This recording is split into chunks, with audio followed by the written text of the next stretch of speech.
ด่วนแจ้งเตือนเฝ้าระวังฝนตกหนักดินเจือนและน้ำท่วมสุ11-13 มิถุนายนนี้วันที่11 มิถุนายน 2025กรมอุตุนิยมและอุทกศาสตร์ออกแจ้งเตือนฝนตกหนักดินเจือนและน้ำท่วมสุเนื่องจากห้องความกดดันอากาศต่ำหรือห้องฝนได้พาดผ่านอยู่เขตภาคเหนือด้านตะวันตกลงหาภาคกลางและภาคใต้ของประเทศลาวปองเข้าสู่ลมพายุหมุนเขตฮอนบูทิปหัวที่1ประจำปี 2025ปัจจุบันยังเคลื่อนที่อยู่เขตทะเลจีนใต้ตอนกลางและคาดคะเนว่าพายุหัวนี้จะสืบต่อเคลื่อนที่มาใกล้แคมฝั่งของประเทศเวียดนามสมทบกับลมมรสุมตะวันตกเฉียงใต้ที่มีกำลังแรงพัดปกคลุม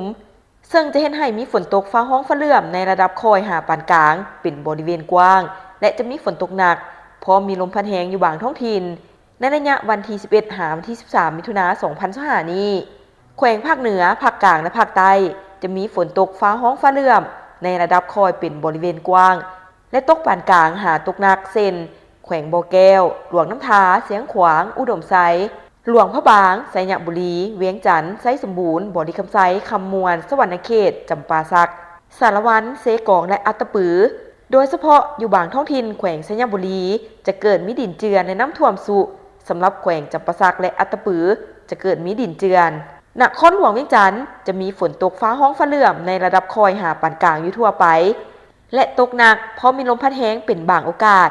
ดังนั้นจึงแจ้งเตือนถึงประชาชนบรรดาเผ่าองค์การปกครองท้องถิ่นและองค์การจัดตั้งทุกภาคส่วนจงมีสติระมัดระวังต่อสภาพฝนตกหนักและลมพัดแรงที่จะเห็นให้มีดินเจือนน้ำท่วมสุต้นไม้ใหญ่ป้ายโฆษณาและเสาไฟฟ้าหักลมสบายดีท่านกำลังซอกดินอยู่แมนบอแนะนำดินจัดสรรแบ่งขายบ้านนาไห้เมืองหาดทรายฟองนครหลวงเวียงจันทน์อยู่ใกล้ๆตลาดดงคำสร้างนี่ยังมีหลายตอนให้ทานได้เลือกหรือมาแทกตามความต้องการเลยราคาจับต้องได้สามารถจ่ายสดหรือผ่อนก็ได้ดินงามทำเลดีเขตชุมชนเส้นทางลักส่วนหลายเป็นคอนกรีตทั้งหมดไปวิทยาลัยดงคำสร้างตลาดขัวมิตรภาพลาวไทยก็สะดวกสบายเหมาะแก่การปลูกสร้างที่อยู่ห้องเซาสร้างเก็บสินค้าหรือซื้อไว้เก็งกำไรในอนาคตยิ่งดีโครงการพวกเฮามีทางปูยางกว้าง6เมตรมีน้ำประปาไฟฟ้าพร้อมของแถมดินจีซีมังเสาหัวที่สำคัญได้ใบตาดินขอบทองจ่ายก่อน 30% เข้ามาปลูกสร้างได้เลยสนใจสอบถามที่เบอร์020 5992 6995 020 5504 3399บุญเลี้ยงดินจัดสรรแบ่งขาย